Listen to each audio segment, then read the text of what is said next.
ব্যর্থ হওয়ার অনেক উপায় আছে, কিন্তু সফল হওয়ার একমাত্র উপায় হলো চেষ্টা। জীবন যুদ্ধে হেরে গিয়ে নিজেকে কখনো ব্যর্থ ভেবো না, কারণ চেষ্টা করলে সফলতার শিখরে তুমি পৌঁছাতে পারবে। তুমি যদি সঠিক হও তা প্রমাণ করার চেষ্টা করো না, চুপচাপ অপেক্ষা করো, সময় সব জবাব দিয়ে দিবে। সততা একটি খুব দামি জিনিস, সস্তা লোকেদের কাছ থেকে এটি আশা করবেন না।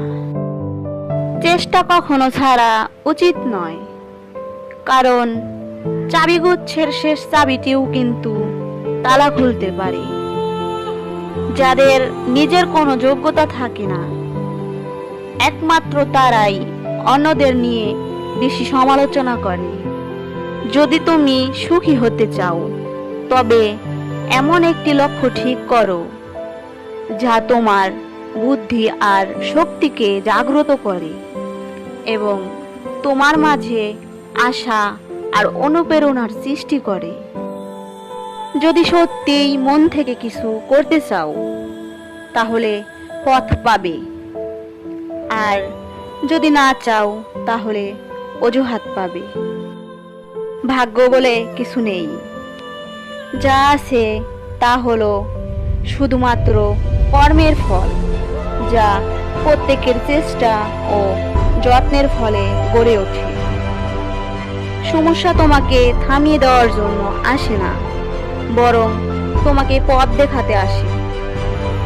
এই পৃথিবীতে দুজন মানুষকে খুব ভালোবাসা উচিত। একজন হলো যে তোমাকে জন্ম দিয়েছে, আরেকজন হলো যাকে পাওয়ার জন্য তোমার জন্ম হয়েছে।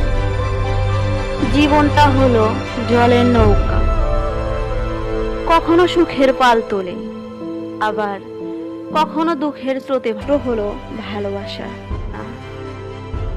ভালোবাসা তখনই তিক্ত হতে শুরু করে যখন ভালোবাসার সেই মানুষটা অবহেলা করতে শুরু করে। এই দুনিয়ার প্রত্যেকটা মানুষের বুকেই ব্যথা আছে, শুধু তাদের প্রকাশ করার ধরন আলাদা আলাদা। জীবনের গল্প হলো ভূমিকাহীন, যার প্রতিটি লাইন পড়া সহজ কিন্তু